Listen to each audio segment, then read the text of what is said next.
The judge's gavel echoed through the silent courtroom. Eleanor Hartfield stood, her voice breaking. "Your Honor, I'm withdrawing our petition." Kate's knees buckled. Ethan caught her as she collapsed. "We won," she whispered, tears streaming. "Ethan, we won." But this story didn't start in a courtroom. It started with 3 frozen children and a man who'd forgotten how to say yes. The sun had not yet broken over the Wyoming mountains when Ethan Blackwood's eyes opened to darkness. 4:30 in the morning, the same time every morning for 8 years. His hand moved instinctively to the other side of the bed, finding only cold sheets where warmth used to be. Rebecca had been gone 8 years, but his body still searched for her in the dark. He sat up slowly, joints protesting the February cold that had seeped through the log walls during the night. The house was silent, too silent, the kind of silence that pressed against your ears until you wanted to scream just to break it. But Ethan didn't scream. He hadn't made a sound that wasn't absolutely necessary and longer than he could remember. His feet found the floor, found his boots. The morning routine unfolded like it always did.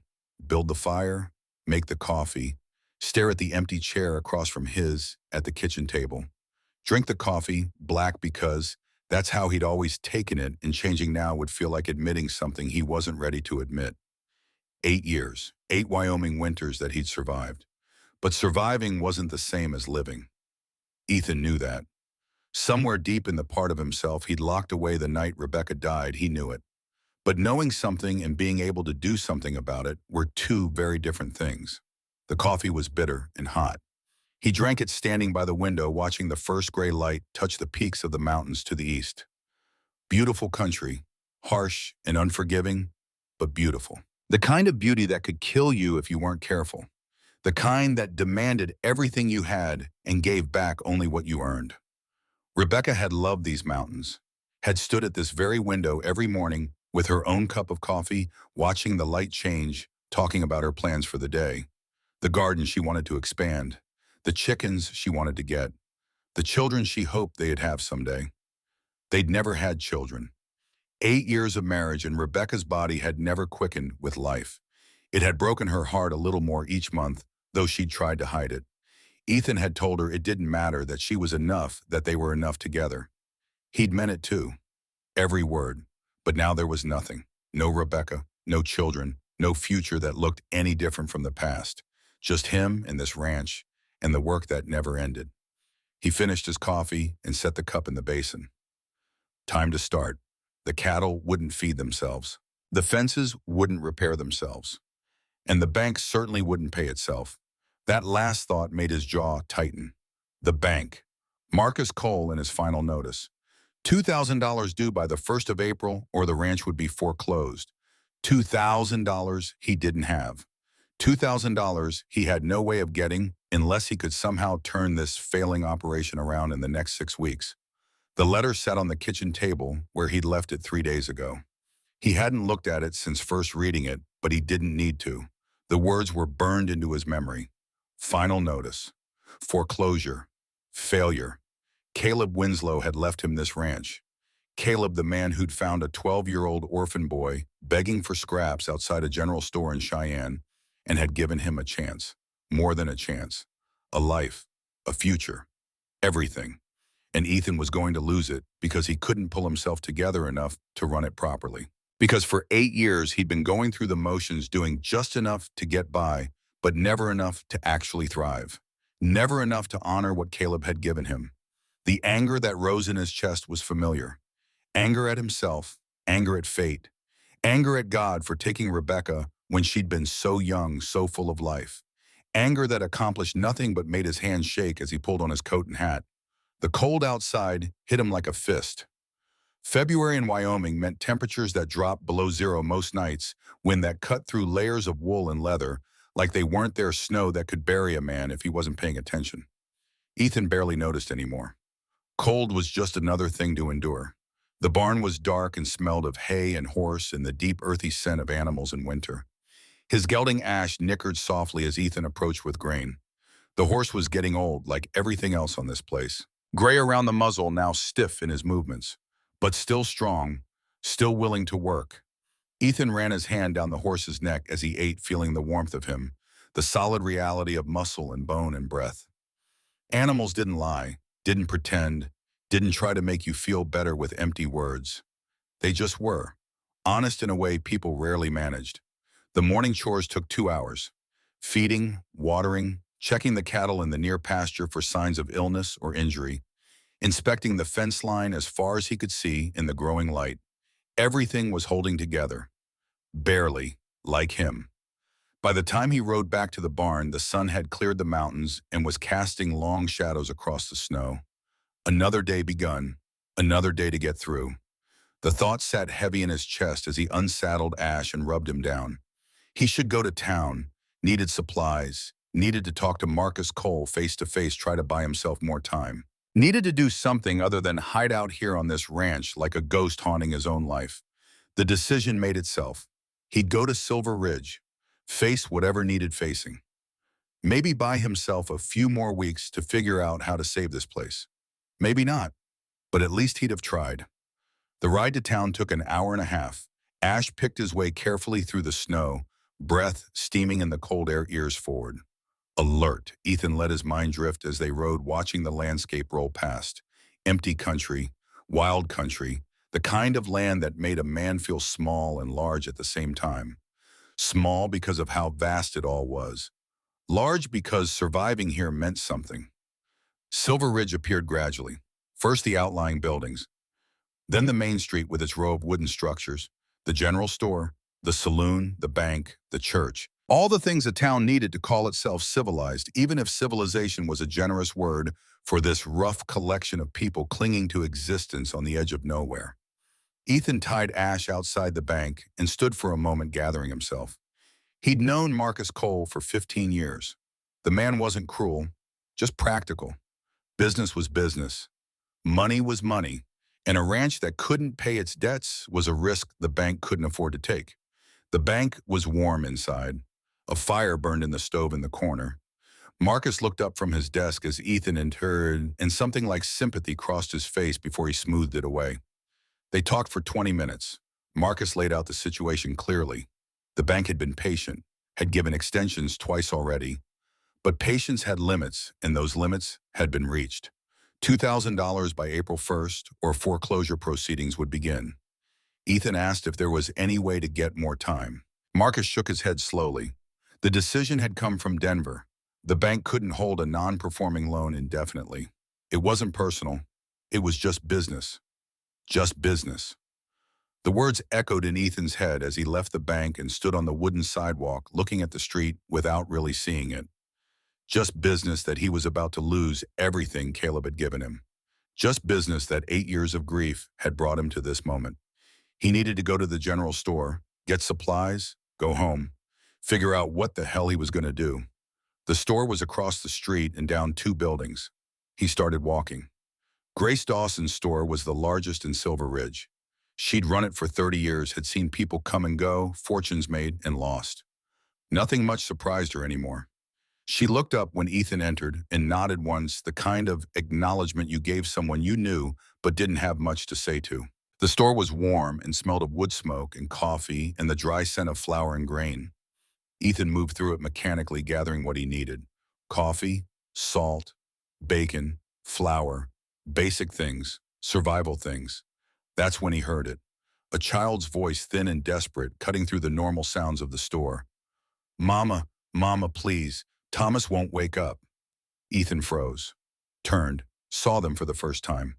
A woman stood near the counter, thin, too thin. Her coat was patched in a dozen places, her dress beneath it, worn nearly through at the hem. But her face was what stopped him. Not pretty in any conventional way. Harder than that, sharper. The face of someone who'd been through hell and had come out the other side still standing, still fighting. Her hair was dark, pulled back tight from her face. Her eyes were dark too, and terrified. Beside her, a boy of about 10 stood with his arms around a smaller child. 6 years old, maybe. The smaller boy's lips had a blue tinge to them that Ethan recognized. Hypothermia. Not severe, not yet, but getting there. And clinging to the woman's skirt was a little girl. 4 years old at most. Blonde hair matted, enormous blue eyes staring at nothing. 3 children, All of them looked half-starved. All of them looked like they'd been traveling hard for a long time. The woman was talking to Grace Dawson, her voice low and controlled, but with an edge of desperation underneath it that made something twist in Ethan's chest. I need work, any work, boarding for myself and my children. I can cook, clean, mend, anything you need done. Grace's face was sympathetic but firm. You got money? Not much. Then I can't help you, honey. I'm sorry. The woman's jaw tightened. Please, there has to be someone hiring. Anyone. Grace shook her head slowly. Winter's coming down hard. Every ranch in 50 miles already has their help hired on. Nobody's looking for more hands right now. Especially not, she stopped herself, especially not a woman with 3 mouths to feed. The woman finished the sentence flatly without emotion, but Ethan could hear the pain underneath it. I understand. Is there at least somewhere we can get warm, just for an hour? Then we'll move on. Ethan stood with his supplies in his arms, watching this scene unfold, and something was happening inside him that he couldn't name. Something that felt almost like feeling, which was more than he'd experienced in 8 years. The boy with the blue lips swayed slightly, and the older boy tightened his grip, trying to hold him up. The woman saw it and made a small sound that she cut off immediately, but not before Ethan heard the fear in it. He didn't make decisions anymore. Hadn't in years. Just went through the routines that got him from one day to the next. But standing there in Grace Dawson's store, watching this woman try to hold herself together while her child turned blue with cold, something shifted. He set down his supplies and walked to the counter. The woman turned as he approached. Her eyes met his, and for a moment they just looked at each other. Two people who'd been broken in different ways, recognizing something in each other they couldn't have named. Excuse me, Ethan said. His voice came out rougher than he'd intended. Too long since he'd used it for anything but the bare necessities. The woman straightened slightly, her hand moving protectively to the little girl's head. Defensive, ready for another rejection. Ready to fight if she had to. Grace Dawson was staring at him. Ethan could feel her stare. In 30 years of knowing him, she'd probably never heard him volunteer a word to a stranger. Hell, she'd barely heard him speak to people he knew. Are you hiring? The woman asked him directly. Her chin lifted, her eyes challenging him to say no, so she could move on to the next impossible thing. Ethan looked at her, at the 3 children, at the desperation she was trying so hard to hide, and thought about the letter on his kitchen table. The failing ranch. The empty house, the silence that had nearly killed him over the past 8 years. He thought about Caleb Winslow finding a 12-year-old boy outside a general store in Cheyenne 26 years ago, stopping when he had every reason to keep walking, asking a single question that had changed everything. Boy, you want to work? No, Ethan said, because that was the truth. He wasn't looking for help. Didn't want anyone on his ranch in his space disturbing the careful balance he'd built between surviving and giving up. The woman's face didn't change, but something in her eyes died a little. She nodded once. I understand. She started to turn away, already gathering her children, already preparing to walk back out into the cold and keep searching for something that probably didn't exist. And Ethan heard himself say, wait. She stopped, looked back at him, waiting. The older boy was watching him too, 10 years old, but with eyes that had seen too much, carried too much, protecting his mother and siblings with nothing but his small body and his willpower. Ethan recognized that look, had seen it in a mirror once a long time ago. The younger boy swayed again, and this time his eyes rolled back slightly before he caught himself. The woman saw it. Her face went white. My children haven't eaten a real meal in 6 days, she said, and there was no begging in her voice. Just facts. Just truth laid bare. My son almost died of cold on that stagecoach an hour ago. My daughter asked me if we were going to date, and I couldn't tell her no with any certainty. She took a step closer to him, and Ethan could smell the cold on her, the exhaustion, the fear she was holding at bay through sheer force of will. I'm not asking you to save us, she said quietly, intensely. I'm asking you to let us work for the right to save ourselves. The store had gone completely silent. Even Grace Dawson had stopped pretending not to listen. Everyone in Silver Ridge knew Ethan Blackwood, the rancher who'd closed himself off after his wife died, the man who turned everyone away, who'd said no to every woman in 3 counties who'd offered to cook for him, clean for him, anything to get inside those walls he'd built. And here was this stranger asking him for a chance, and something about the way she asked it, the way she stood there with her children and her pride and her desperation reminded him of something he had almost forgotten. What it felt like to need help. What it felt like to have someone see that need and choose to answer it. He looked at the boy with the blue lips, really looked at him. Saw Rebecca's face in the fever that had taken her. Saw her dying while he'd been out hunting, thinking she'd be fine, thinking he had time. Saw all the ways he'd failed and couldn't fix and had to live with. He looked at the older boy, trying so hard to be the man of the family at 10 years old, and saw himself at 12 trying to be tough enough to survive on the streets of Cheyenne. He looked at the little girl, barely more than a baby, clinging to her mother's skirt, and thought about all the children Rebecca had wanted and never had. And he thought about Caleb Winslow, who'd given a chance to a boy who had no reason to expect one. "My ranch is 8 miles north," Ethan said, and the words felt strange in his mouth, like speaking a language he'd almost forgotten. "Work starts before dawn. It's hard. Harder than anything you've probably done before. The children stay out of the way." The woman was staring at him. He could see her trying to understand if this was real, if he was serious, if she dared to hope. "If it doesn't work," he continued, "you leave come spring, no arguments, no negotiations. You just go. Understood?" "Understood," she said immediately. Then quieter, "Thank you." Ethan nodded once. "Be ready at first light tomorrow. I'll bring a wagon." He turned to Grace Dawson. "Add blankets to my order, and whatever food she needs to get through tonight." Then he walked out before anyone could say anything else, before he could think too hard about what he'd just done, before the walls could go back up and change his mind. Outside, the cold air hit his face and cleared his head slightly. He stood there breathing it in, watching his breath cloud in front of him, trying to understand what had just happened. He'd said yes. After 8 years of saying no to everything and everyone, he'd looked at a desperate stranger and her children and said yes. Grace Dawson came out a few minutes later as he was tying his supplies to Ash's saddle. "Ethan Blackwood," she said, and there was wonder in her voice. "In 30 years, I've never seen you agree to anything. What changed?" Ethan pulled the last knot tight and looked at her. Grace was a good woman, fair, had known him since he was young, had known Rebecca, had never pushed or pried, just let him be. "I don't know," he said honestly. "Maybe I'm tired of saying no." Grace studied his face for a long moment. "That woman in there, she's desperate, but she's strong. You could see it in her eyes. Whatever she's running from, she's been running hard." "I know.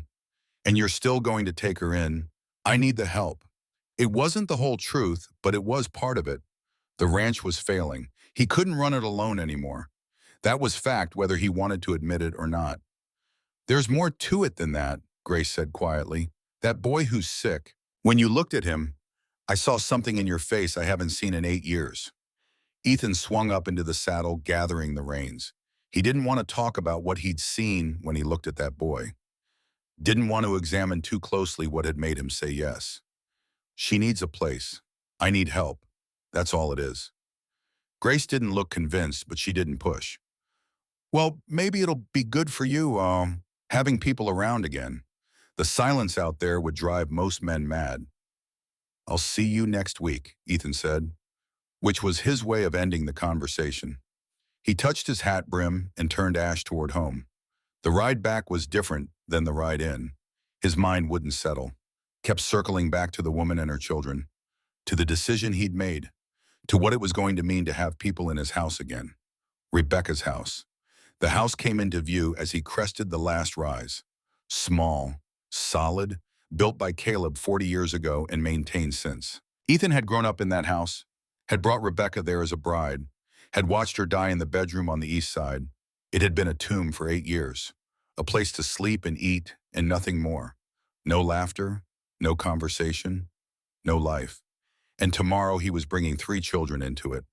A woman who'd ask questions he didn't want to answer, who'd move things and change things and make the space feel different.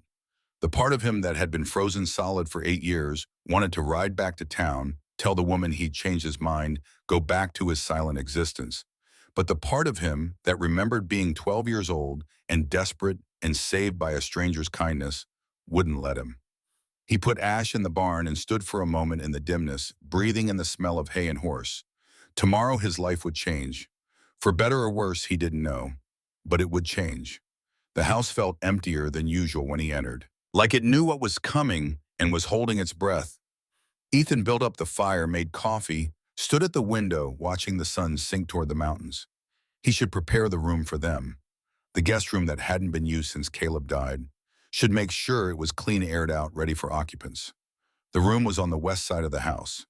Ethan opened the door and stood in the doorway looking at the space as if seeing it for the first time. Bed, dresser, washstand, simple, clean, impersonal. Like everything else in the house had become. He found himself thinking about Rebecca's things. Her clothes still hung in the wardrobe in his bedroom. Her hairbrush still sat on the dresser. 8 years and he hadn't moved any of it. Couldn't bring himself to pack it away. Couldn't face the finality of it. But he couldn't bring a woman and children into this house with Rebecca's ghost in every corner either. That wasn't fair. To anyone. The realization hit him hard enough that he had to sit down on the bed. He was going to have to let go. Not of Rebecca herself, never that, but of the shrine he'd made of this place, of the frozen moment in time he'd been living in since the day she died. The thought terrified him. Because if he let go of the grief, what would he have left? The grief had been his constant companion for 8 years, had defined who he was. Without it, he'd be nothing. No one. Except that wasn't true. Was it Caleb had taught him to be more than that? Rebecca had loved more than that. He was a rancher, a man who worked the land, someone who'd been given chances and had tried to honor them. Until Rebecca died and he'd stopped trying, stopped doing anything but surviving. The anger rose again, but this time it was different. Not the helpless rage at fate, something more useful. Anger at himself for wasting 8 years, for letting the ranch decline, for forgetting what Caleb and Rebecca had both tried to teach him about living instead of just existing. He stood up and started cleaning, swept the floor, dusted the furniture, changed the sheets on the bed, found extra blankets in the chest at the foot of his own bed, opened the window briefly to let fresh air in, cold as it was. By the time he was done, full dark had fallen. He made himself dinner, bacon and beans, same thing he ate most nights. Tomorrow that would change too.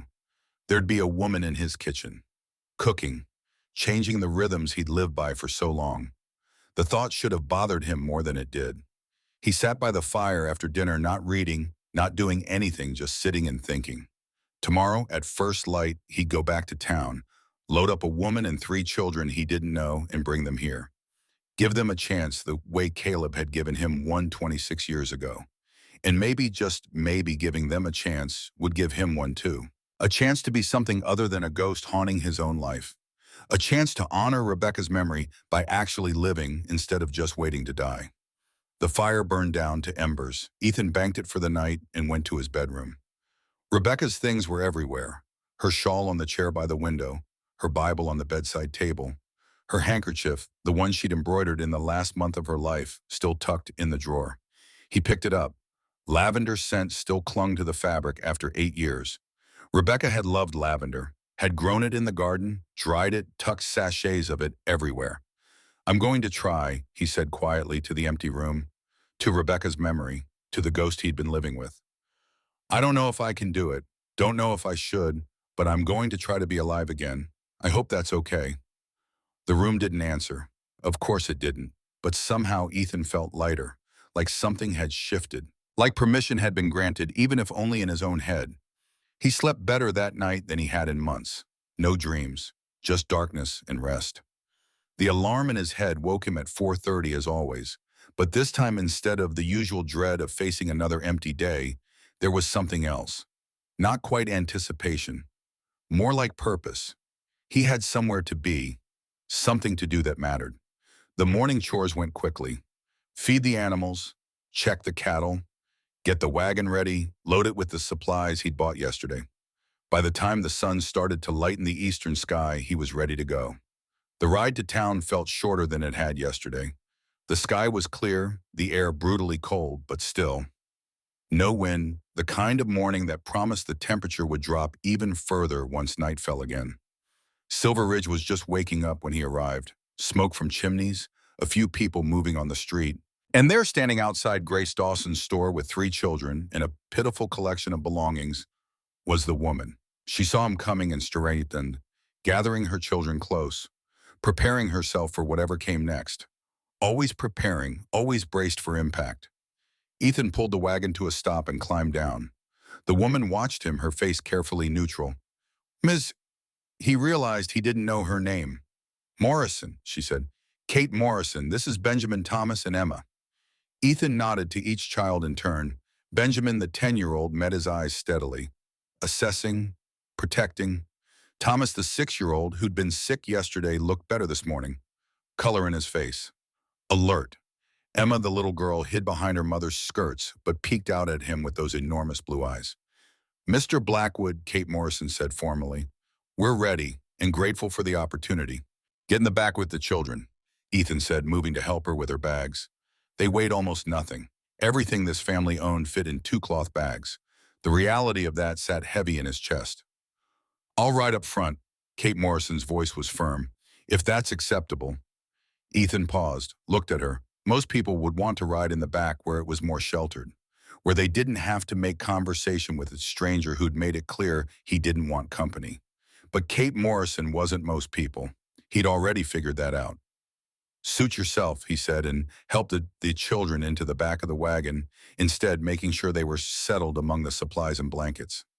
Kate climbed up to the seat beside him without help, moving with a kind of determined independence that said she was used to doing things on her own, used to not being able to rely on anyone.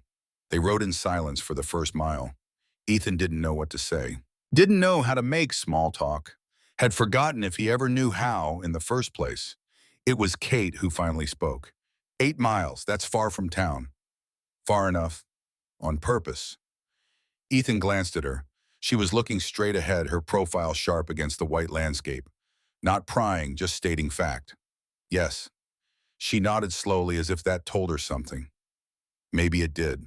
Another mile passed. Then, your boy, the one who was sick, Thomas, how long has he been coughing?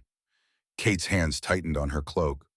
A week, maybe more. It comes and goes. I have medicine at the ranch. Old stuff, but it works. She turned to look at him then. Really look at him. Why do you care? Fair question. He'd asked himself the same thing last night. Sick people can't work. It was a lie and they both knew it. But she let it stand, nodded once, turned back to face forward. The ranch appeared gradually. First the fence line, then the pastures with cattle dotting them. Then the buildings coming into view over the last rise. Ethan watched Kate Morrison's face as she saw it, saw her taking it in. The barn, the chicken coop, the woodshed, the house, cataloging, calculating, figuring out what her life here would look like. It's bigger than I expected, she said quietly. 300 acres, cattle ranch, some horses, chickens, basic farming. And you run it alone? I've been trying to. The admission cost him something, but it was true. Not doing a great job of it. Kate looked at him again and something in her expression softened slightly. Then it's good we came. He pulled the wagon up in front of the house and climbed down, helped the children out. They stood huddled together, looking around with wide eyes. Everything must seem enormous to them. Foreign, frightening. Come inside, Ethan said and led the way. The house felt different with people in it, fuller, warmer, even though the temperature hadn't changed. Ethan watched Kate Morrison's face as she looked around the main room. The big fireplace, the simple furniture, the complete lack of anything personal or decorative. Your room is through there, he said, pointing to the west door. Mine is there. Don't go in it. Kitchen has what you need. Breakfast is at 5. Work starts before dawn. Kate nodded, taking it all in. What about the children?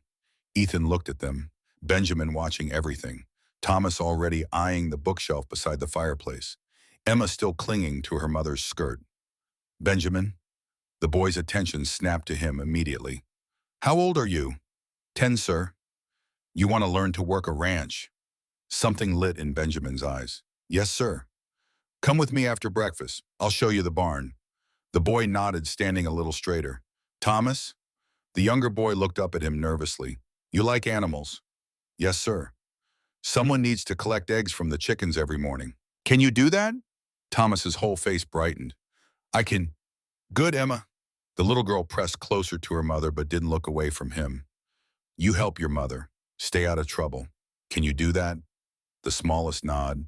Ethan turned back to Kate. That's it. You have questions, ask them. You have problems, solve them. Supper at 6. Understood. Understood. Kate's voice was steady, but he could see the relief in her eyes. They had a place, a chance. That was more than they had had yesterday. I'll be in the barn, Ethan said, and walked out before the situation could get any more complicated. The barn was his refuge, always had been. He went to Ash's stall and stood there breathing in the familiar smells, trying to process what he'd just done. He'd brought people into his house, Rebecca's house, after swearing he never would, after 8 years of keeping everyone at arm's length. And it had been surprisingly easy, almost natural, like some part of him had been waiting for this without knowing it. Ethan spent the rest of the morning working. There was always work. Fences to check, hay to move, tools to maintain. The kind of work that lets your mind go quiet and your body take over. At noon, he went back to the house, could smell something cooking before he even opened the door. His steps slowed. When was the last time he'd come home to the smell of food being prepared by someone else? 8 years. Rebecca making his favorite stew, smiling when he came in, always smiling. He opened the door. Kate Morrison stood at the stove, her back to him, working efficiently. The children were at the table, Benjamin reading aloud from one of the books, Thomas playing with something made from corn husks, Emma watching her mother with solemn eyes. It looked like a family. It looked like life. Kate turned as he entered. I hope you don't mind. I found what I needed and made lunch. The biscuits aren't great. The stove is temperamental. Ethan looked at the table. Buttercups that were slightly burned on the bottom. Soup made from the supplies he'd bought. Simple, basic, but made with care. The damper needs adjusting every hour, he said. Heat runs uneven otherwise. Kate nodded, filing that information away. I'll figure it out. He sat down at the table. The children went quiet, watching him, waiting to see what he'd do. He wasn't used to being watched, wasn't used to having to think about how his actions affected other people. Benjamin passed him the buttercups without being asked. The boy had manners, good instincts, protective of his family but not hostile. That mattered. They ate in near silence. Ethan finished quickly as he always did. Work didn't stop for long meals. But before he could get up, Kate spoke. Mr. Blackwood, the medicine you mentioned, for Thomas. I'll get it. He stood and went to the high shelf in the kitchen where he kept medical supplies. Found the bottle he was looking for. This, 2 spoonfuls morning and night. It tastes terrible, but it works. Kate took it carefully. Thank you. He nodded and looked at Benjamin. You coming? The boy was up immediately. Yes, sir. They walked to the barn together. The boy moved well for 10, long legs eating up the distance.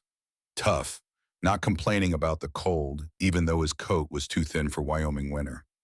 Your father, Ethan said as they walked. How'd he die? Benjamin's face tightened, but he answered. Mine accident. Silver mine in Missouri. Cave in. Killed 17 men. I'm sorry. Thank you, sir. They reached the barn. Ethan showed Benjamin around, where everything was kept. How to feed the horses, how to check their hooves, how to clean the stalls properly. The boy listened intently, asked good questions, worked without complaint when given a task. Caleb would have liked this boy, would have seen the same potential Ethan was seeing, the same determination to be useful, to not be a burden. After an hour of work, Benjamin spoke up. Mr. Blackwood, yeah. Why did you say yes? Mama says every rancher for 50 miles turned us away. What made you different? Ethan considered the question. The boy deserved honesty. 26 years ago, I was 12 years old, orphaned, starving, standing outside a general store in Cheyenne trying to figure out how to survive. A rancher named Caleb Winslow stopped, asked if I wanted to work, took me in, raised me, left me this ranch when he died. Benjamin was quiet, processing. I said yes to your mother because someone once said yes to me, that's all. That's enough, Benjamin said quietly. Then, sir, I won't let you down. I know. They worked in comfortable silence after that. By the time they headed back to the house for supper, Ethan felt something he hadn't felt in years, almost like satisfaction, like he'd done something right. Supper was better than lunch. Kate had figured out the stove. The food was simple but good, solid, filling. The children ate like they were still afraid the food might disappear. After supper, Thomas worked up the courage to ask about the chickens. Ethan told him about collecting eggs, about being gentle with the hens, about staying calm so they didn't get spooked. The boy drank it all in like water in a desert. Emma fell asleep at the table before dessert. Kate picked her up gently, murmuring something about getting her to bed. Ethan watched them go and felt something twist in his chest. Rebecca would have loved having children in the house, would have fussed over them, made sure they had everything they needed, would have made this place a home instead of just a house. But Rebecca was gone, and Kate Morrison and her children were here. And Ethan was going to have to figure out how to live with that. By 8 o'clock, the children were all in bed. Kate emerged from their room and found Ethan sitting by the fire with a book he wasn't reading. "They're exhausted," she said. "They'll sleep well tonight." "Good." She stood there for a moment, clearly wanting to say something, but not sure how to start. "Thank you," she finally said, "for giving us this chance. I know it's not easy. Having strangers in your home, it's not. No point in lying. If there's anything you need us to do differently, please tell me. We'll adapt." Ethan looked at her, really looked at her. In the firelight, she looked older than she had this morning, worn down, but still standing, still fighting. "Why were you in Silver Ridge?" he asked. "What were you running from?" Kate's face closed off slightly. "Does it matter?" "Might." She was quiet for a long moment. "Then debts. My husband left debts when he died. People who wanted them paid. I couldn't, so I ran. They follow you." "I don't know. I hope not." Ethan nodded slowly. "If they show up here, we'll deal with it." Kate stared at him. "Why would you do that?" "Because you're under my roof now. That means something." Something in her face cracked slightly, not breaking, just softening. "I don't know what to say." "Don't say anything. Just keep your word. Work hard. Stay through spring. That's enough." She nodded. "Good night, Mr. Blackwood." "Ethan. Just call me Ethan." "Good night, Ethan." She disappeared into her room and closed the door. Ethan sat alone by the fire, listening to the old house settle, and thought about how much had changed in 24 hours. Yesterday he'd been alone, failing, giving up slowly. Today he had 4 people depending on him, a reason to get up in the morning that was more than just habit.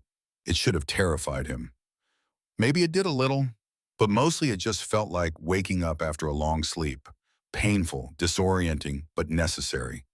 The fire burned down. Ethan banked it and went to bed.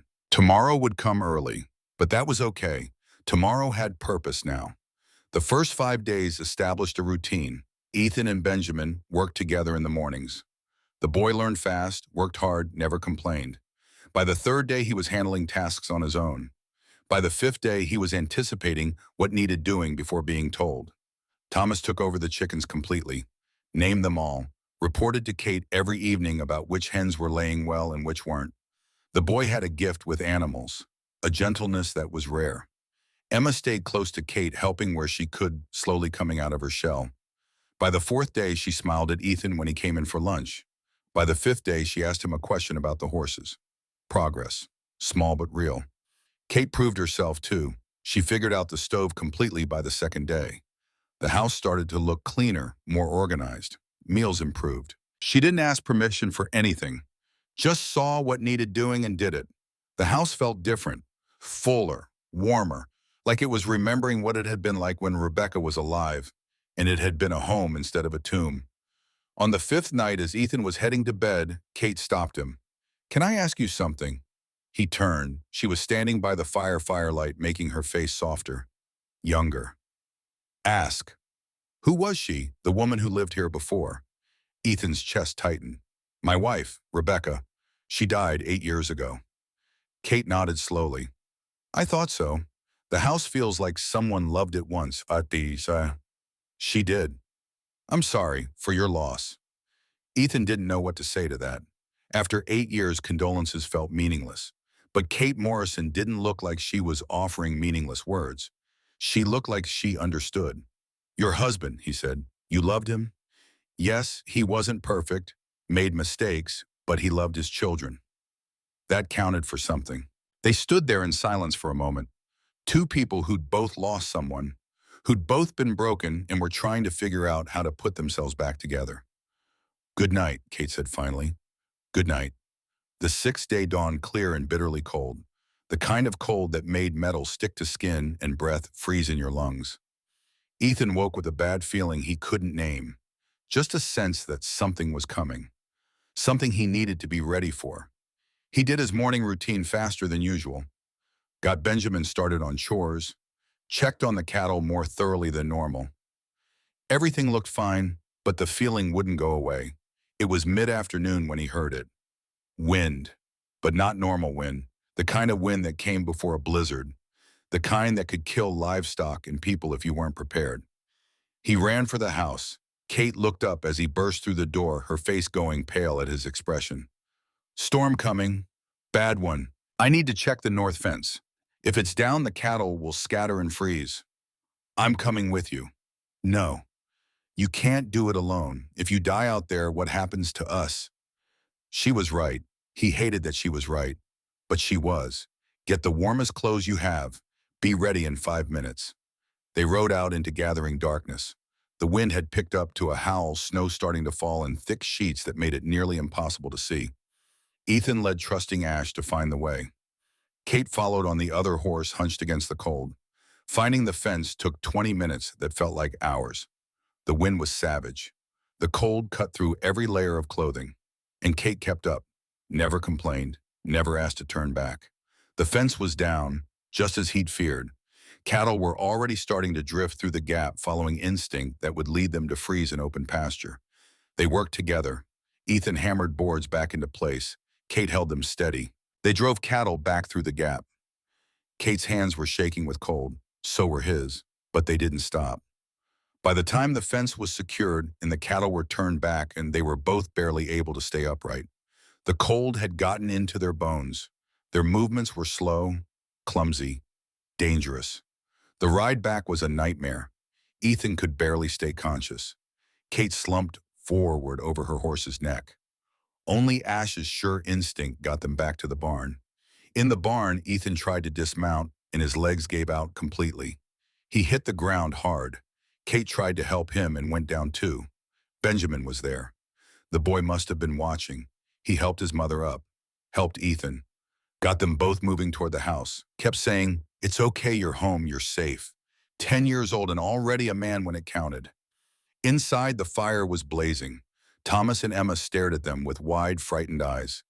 Kate's hands were so cold she couldn't feel them. Ethan's face had gone numb.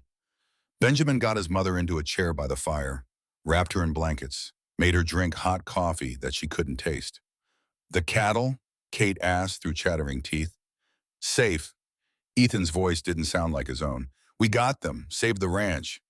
Kate looked at him across the space between their chairs, and Ethan saw something in her eyes he hadn't seen before. Recognition, understanding, partnership. "You didn't quit," he said quietly. "Out there. You didn't quit. Neither did you." They sat there warming themselves while the blizzard howled outside, and Ethan realized something had changed, something fundamental. Kate Morrison wasn't just hired help anymore.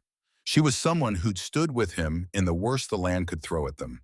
Someone who'd proven herself in the only way that mattered out here, by not breaking. The fire warmed them slowly. Feeling came back to hands and feet in painful prickles. The children settled down. Benjamin sat at his mother's feet holding her hand, his face still pale with worry. "You scared me," Benjamin said quietly. "Both of you, when you didn't come back." "I know, sweetheart." Kate's voice was soft. "I'm sorry, but we had to save the cattle. That's what ranchers do." "Is that what we are now, ranchers?" Kate looked at Ethan. He looked back, and something passed between them in that moment. Something that had nothing to do with employment and everything to do with belonging. "Yes," Kate said finally. "I think maybe we are." Outside, the blizzard raged on through the night. But in that small house on the Wyoming plains, 4 people and a man who'd been alone too long were becoming something new. Not a family yet, but maybe the beginning of one. And for the first time in 8 years, Ethan Blackwood went to sleep feeling like he might have a future worth living for. The morning after the blizzard dawned cold and brilliant. Sunlight reflecting off fresh snow turned the world into something almost painful to look at. Ethan woke earlier than usual, pulled from sleep by the unfamiliar sound of voices in his house. Kate's low murmur, Benjamin responding, the clink of dishes. He lay there for a moment listening. 8 years of silence broken by the simple sounds of people living. It should have bothered him, should have felt like an intrusion. Instead, it felt almost like relief, like something tight in his chest was loosening just slightly. He got up and dressed, found Kate already had coffee made when he entered the kitchen. She looked up as he came in and their eyes met. Both of them remembering last night, the storm, the fear, the way they'd worked together without needing words. "Morning," she said simply. "Morning." He took the coffee she offered. "How are the children?" "Thomas's cough is better. The medicine worked. Emma slept through the night. Benjamin." She paused, looking toward the barn where the boy had gone despite the early hour. "He's worried about you, about me, trying to be the man of the family. He did good last night, real good. Kept his head when it mattered." Something in Kate's face softened. Pride, worry, love, all mixed together in the way only a mother's face could show. They drank their coffee in companionable silence. Not awkward, just two people who'd been through something together and didn't need to fill the space with unnecessary words. "The fence held," Kate asked finally. "Should have. We'll check it today. You and Benjamin did solid work." "We?" Kate said it like she was testing the word. "That's new." Ethan considered that. She was right. He'd been alone so long, thinking in terms of I and me and mine. Now there was we. Now there were people depending on him for more than just a paycheck and a roof. People who'd proven they'd stand with him when things got hard. "Yeah," he said, "it is." Benjamin came back from the barn, stamping snow off his boots. His face was red with cold, but his eyes were bright. Alert. The boy never seemed to stop moving, stop working, stop trying to prove himself useful. "Ash and the other horses are good," Benjamin reported. "I fed them and checked their water. The chickens are fine too. Thomas already collected eggs." "Good work." The boy straightened slightly at the praise. Still unused to it. Still waiting for the other shoe to drop, for this to turn out too good to be true. Ethan knew that feeling, had carried it himself for years after Caleb took him in. Always waiting to wake up and find it had been a dream. Always afraid of making the one mistake that would send him back to the streets. Over breakfast, which Kate had somehow made filling and warm despite their limited supplies, Ethan found himself watching his kitchen table. Benjamin helping Thomas with something. Emma eating slowly, carefully, like food was still precious and might be taken away. Kate moving efficiently between stove and table, making sure everyone had enough. It looked like a family. It felt like one. And that realization hit Ethan harder than he expected. After breakfast, Benjamin followed him out to check the north fence. They rode in comfortable silence, the kind that came from working together. The fence had held.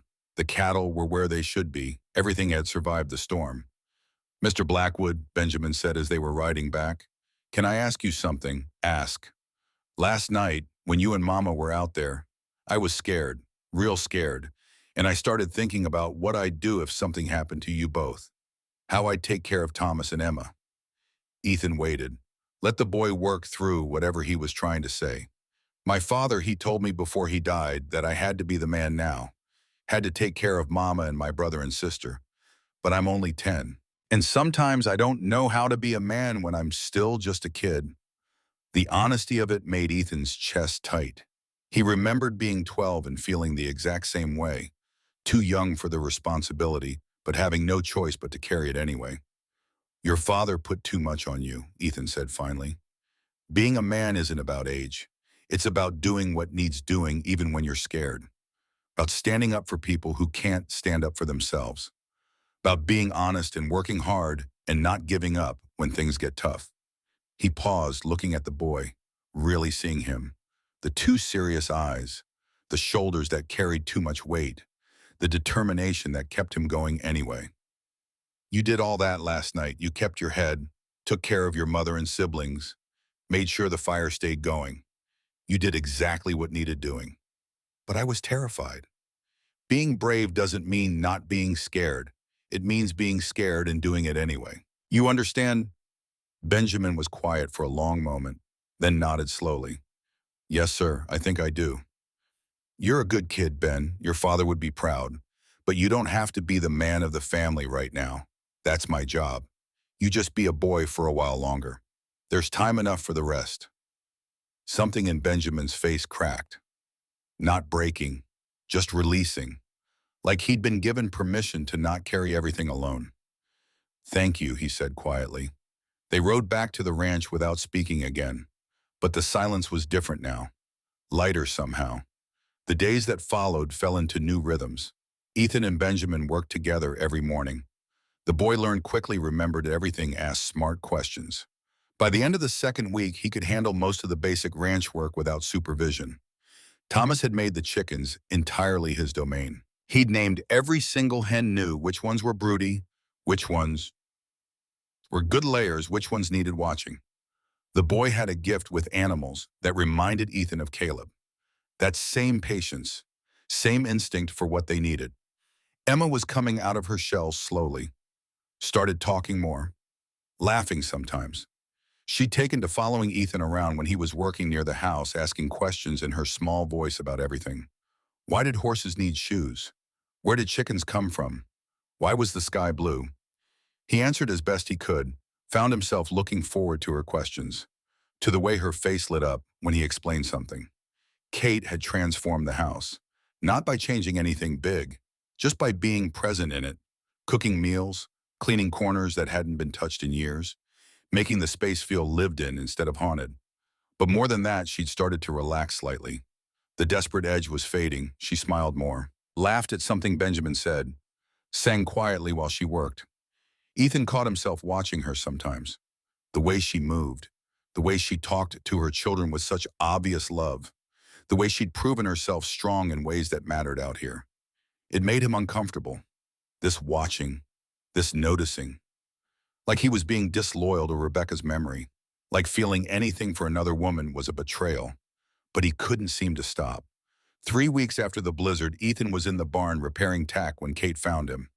Can we talk? He looked up. Her face was serious, worried about something. Talk. She came in and closed the barn door behind her, stood there for a moment like she was gathering courage. The children and I, we've been here almost a month now, and you've been good to us, better than we had any right to expect. But there's something I need to tell you, something you should know before.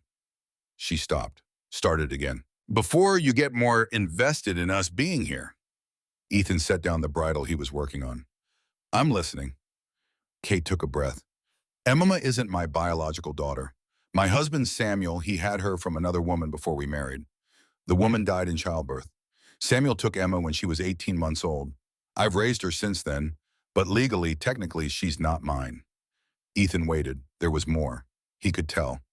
I ran from Missouri because Samuel died owing money, a lot of money, to people who weren't patient about collecting, but also because Emma's biological mother had family back east, family with money and lawyers. They started making noise about taking the Emma, saying I had no legal right to her, that she should be with blood family. You ran to keep her. I ran to keep all of them, to keep my family together. But if those people find us, if they decide to push it, I could lose her. The courts might side with them. Blood over 4 years of raising her. Blood over love. Kate's voice had gone tight with fear, with the kind of terror that only a mother protecting her child could feel. Ethan stood slowly, walked over to where she stood, looked down at her.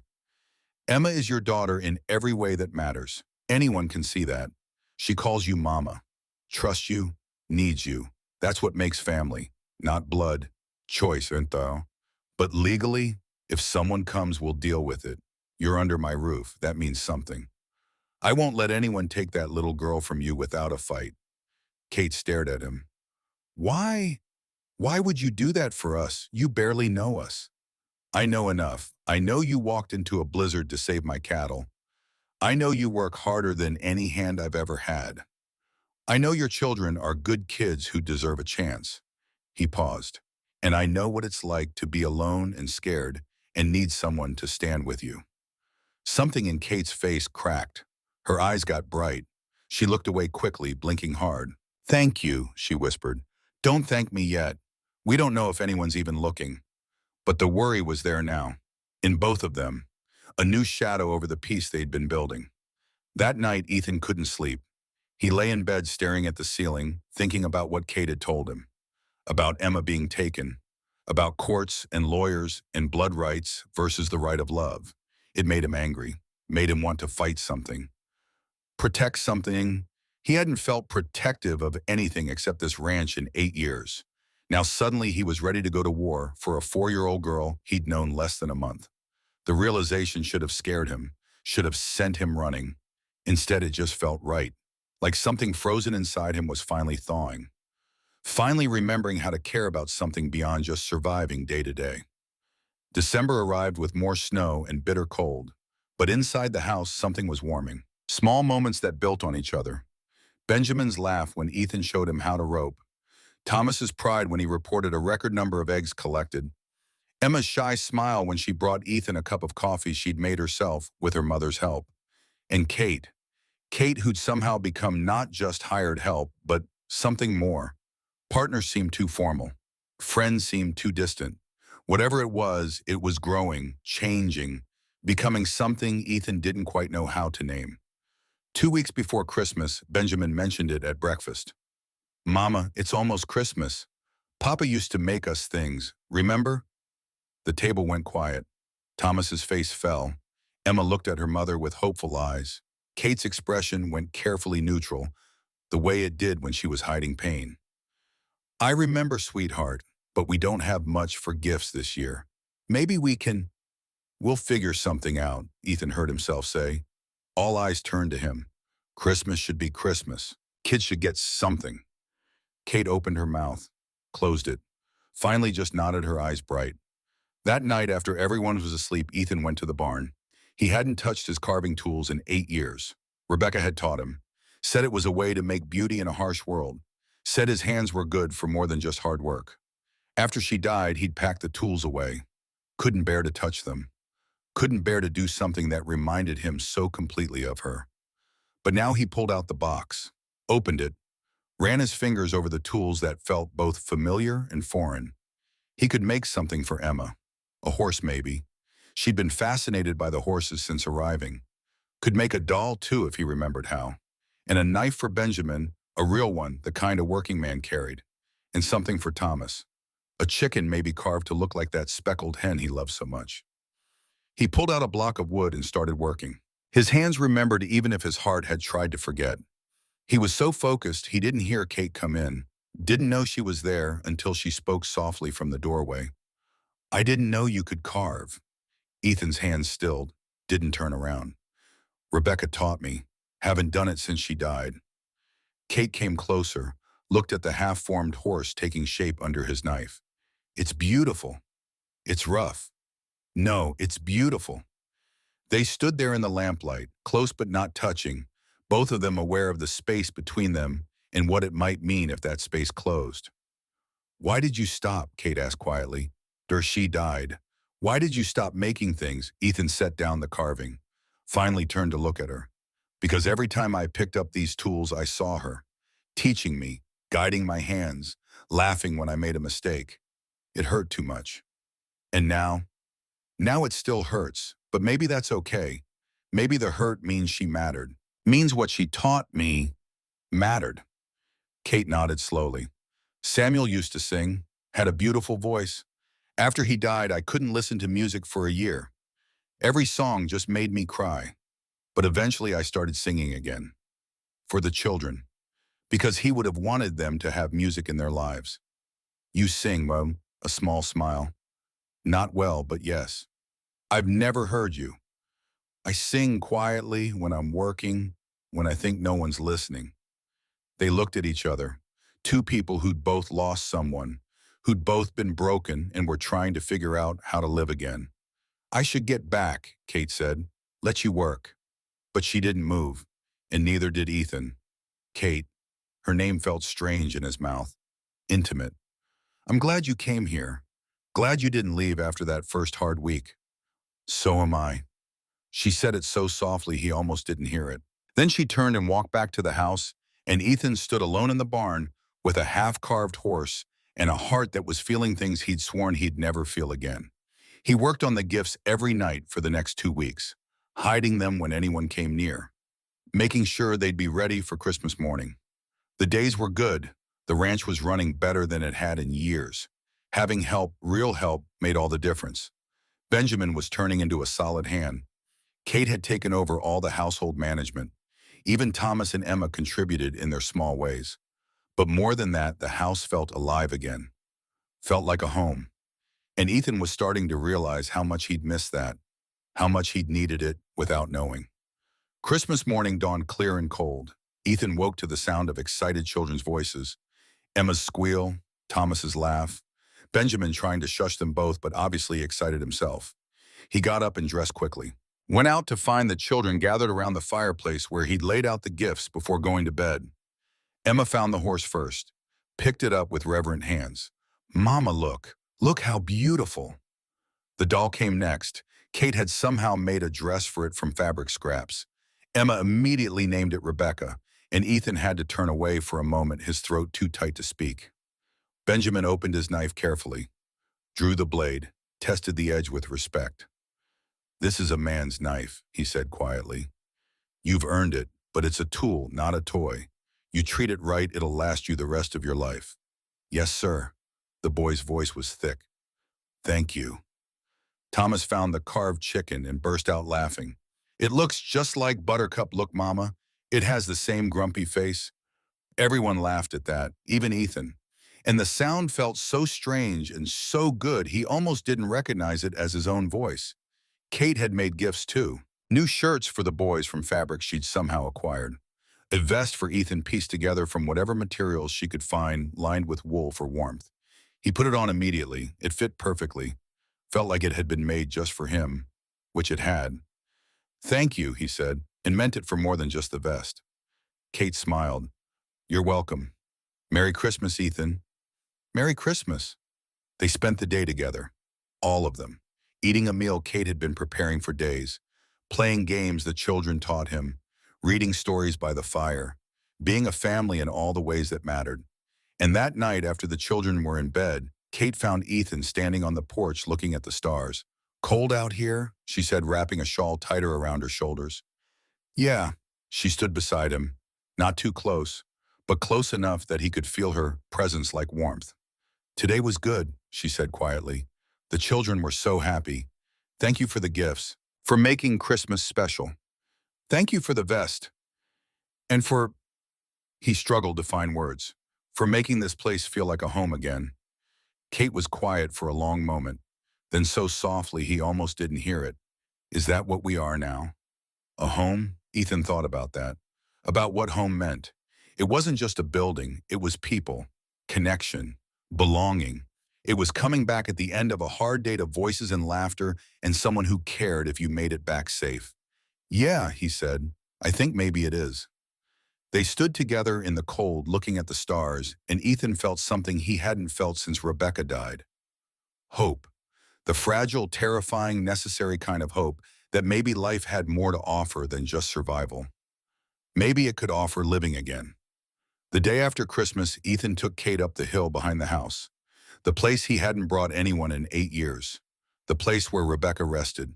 Kate walked beside him in silence, letting him set the pace, not asking questions, just being present. At the top of the hill, the grave marker stood simple and stark against the snow. Rebecca Jane Blackwood, beloved wife, the dates that marked a life too short. I haven't brought anyone here since the funeral, Ethan said. Didn't want to share this. It was the last place that was just mine and hers. Kate stood quietly, respectful, waiting. She died of fever. I was out hunting. Thought she'd be fine. Thought I had time. When I got back, she was already gone. I'm sorry. I buried her myself. Ground was frozen, but I dug anyway. 12 hours, hands bleeding. But I didn't stop because if I stopped, I'd have to accept that she was really gone. Ethan's voice had gone rough. 8 years and it still hurt to talk about. Still hurt to remember. I've blamed myself ever since. If I'd been here, if I'd stayed home that day, maybe I could have saved her. Kate was quiet for a long moment. When she spoke, her voice was gentle but firm. My husband died in a mine collapse. 17 men died that day. I spent a year wondering if I could have stopped him from going to work that morning. If I'd asked him to stay home, maybe he'd still be alive. She paused, looking at the grave marker. But eventually I realized that kind of thinking leads nowhere. Samuel chose to go to work because he loved us and wanted to provide. Your wife wouldn't want you to carry guilt for being who you are. A rancher. Someone who does what needs doing. Ethan looked at her. Really looked at her. This woman who'd come into his life by accident and was somehow changing everything. I don't know how to let go, he said quietly. Don't know how to stop feeling guilty. You don't let go, you just add to it. Love Rebecca, always, but also love living. Love the people in your life now. Both things can be true at the same time. And if I love someone else, the words came out before he could stop them. If I feel things I swore I'd never feel again. Kate's breath caught. Then Rebecca would want that. Because she loved you. And love doesn't mean you stop when someone dies. It means you keep going, you honor them by living fully. Ethan turned to face her completely. Looked down at her face framed by winter air and snowlight. I think I'm falling in love with you, Kate Morrison. And that terrifies me more than anything else in my life. Kate's eyes got bright. Why?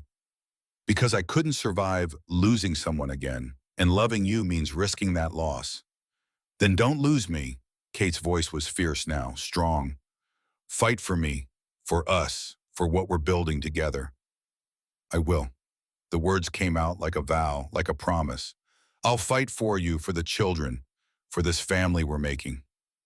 Kate reached up and touched his face, cold fingers against cold skin, but somehow it felt like warmth. I'm falling in love with you too, she whispered. Didn't mean to, didn't want to, but I am. They stood there on that hill with Rebecca's grave between them and the future spreading out uncertain and possible, and Ethan felt something break open in his chest. Not breaking in the bad way, breaking like ice, breaking in spring, making way for new growth, new life. He wanted to kiss her, wanted it so badly his whole body ached with it. But not here, not at Rebecca's grave. That felt wrong somehow, disrespectful. So instead he took her hand, held it. Let that be enough for now. Come on, he said quietly. Let's go home. They walked down the hill together hand in hand, and Ethan knew something fundamental had changed. Something that couldn't be unchanged. For better or worse, he'd opened his heart again. Let someone in, let himself care. It should have terrified him, it did terrify him.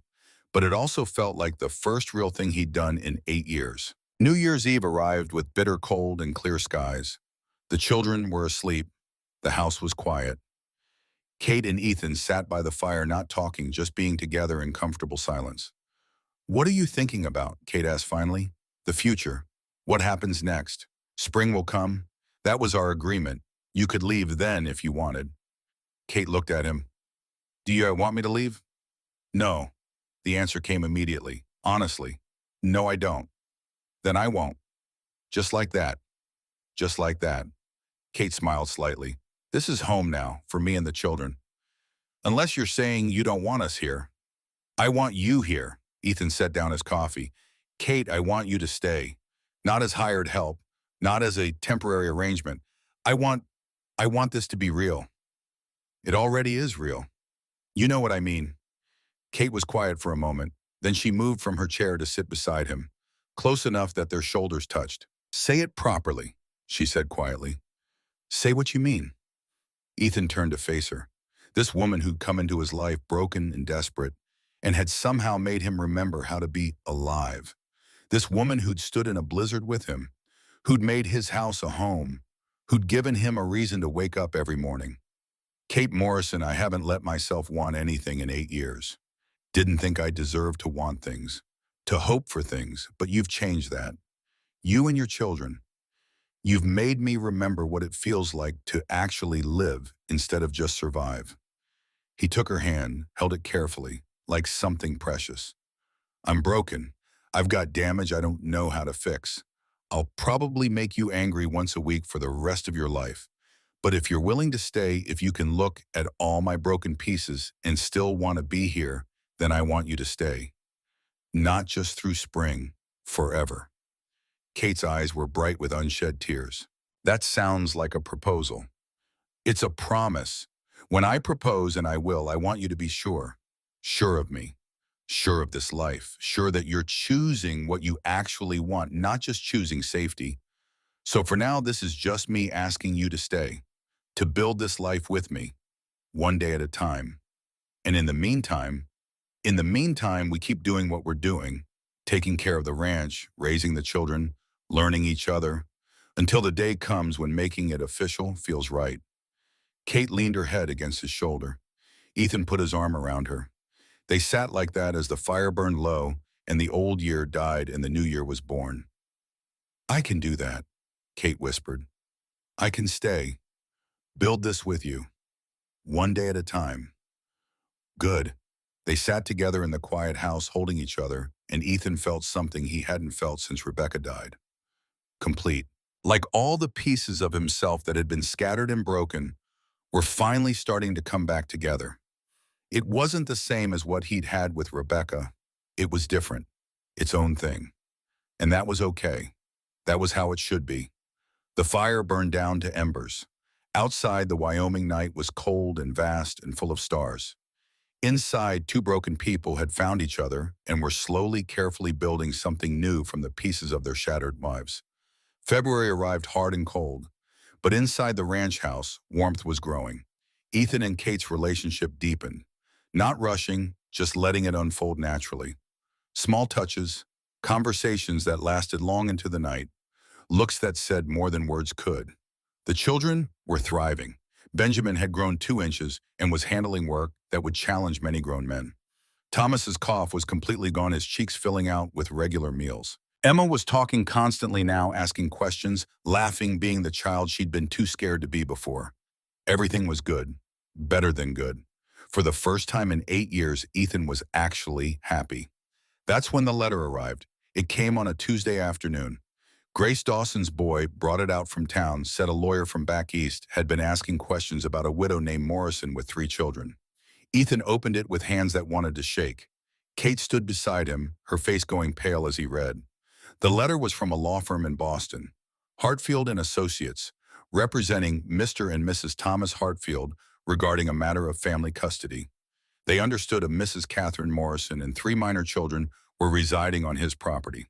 They requested a meeting to discuss the legal status of one Emma Morrison, age 4, whose biological ties to the Hartfield family had been documented. Failure to respond may result in legal action. Ethan read it twice, then looked at Kate. Her face had gone white. Her hands were shaking. "They found us," she whispered. "Oh God, they found us." Ethan set down the letter, took Katie's hands in his, held them until she looked at him. "Listen to me. They're not taking Emma. They're not taking any of you. You understand? But they have lawyers, money, legal documentation. And you have me. And you have 4 years of being her mother, and you have a family that loves her." His voice was hard, certain. "We'll fight this, together. How we can't afford lawyers, can't fight people with that kind of money and power." Ethan pulled her close, let her lean against him while fear tried to take hold. "I'll find a way. I'll go to Cheyenne, find a lawyer, figure out what our options are. But Kate, I promise you I will not let them take that little girl, not without one hell of a fight." Kate nodded against his chest, but he could feel her shaking, could feel how scared she was. And it made him angry, made him want to protect her and the children with a fierceness that surprised him. That night, after the children were asleep, Kate told him everything. About Emma's biological mother dying, about the Hartfield family never once reaching out, never once offering help. Only now, years later, suddenly deciding they had rights. "Eleanor Hartfield is Emma's biological mother's sister," Kate said. "She and her husband have money, position. They're making it sound like they're rescuing Emma from poverty and hardship, like I'm not fit to raise her. That's garbage, and any court with sense will see it. But what if they don't? What if blood matters more than love? What if I lose her?" Ethan pulled Kate close. "You won't. We won't let that happen.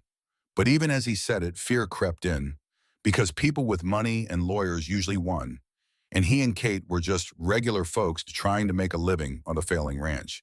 Still, he'd promised to fight. And Ethan Blackwood kept his promises. The next morning, he left for Cheyenne.